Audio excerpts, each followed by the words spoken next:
আসসালামু আলাইকুম প্রিয় দর্শক, আশা করি সবাই ভালো আছেন। আল্লাহর অশেষ রহমতে আমি অনেক ভালো আছি। তো আসুন আজকে আপনাদের দেখাবো সেই পথশিল্পী বীরেন দাসকে, যিনি হাটে বাজারে রাস্তাঘাটে অলিতে গলিতে গান গেয়ে জীবিকা অর্জন করেন। আপনাদের দেখাবো তাকে। তো উনি 1998 সালে ঢাকাতে সদরঘাটে রিক্সা চালাতেন। তো রিক্সা চালাতে গিয়ে অ্যাক্সিডেন্ট করে ওনার হাতে সমস্যা হয়। হাতে সমস্যা হওয়ার পরে তিনি চিকিৎসার জন্য আমাদের পার্শ্ববর্তী দেশ ইন্ডিয়াতে যান। তো সেখান থেকে চিকিৎসা নেওয়ার পর তো ওনার আর্থিক অবস্থা ভালো না থাকার কারণে তিনি সঠিক চিকিৎসা পাননি। তো এখন হাত দিয়ে জটিল কাজ না করতে পারায় তিনি এই ব্যবস্থা নিয়েছেন।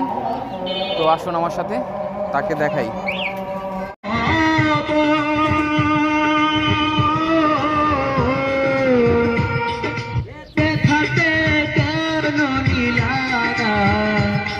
একদিন তার খবর বলো, একদিন তার খবর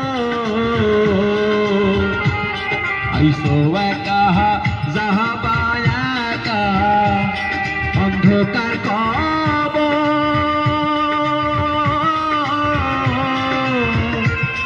হেঁটে থাকে প্রাণ নীলানা।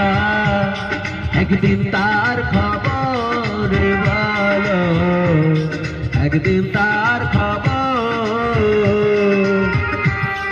এই পৃথিবী দেখতে সুন্দর, শুধু মায়ার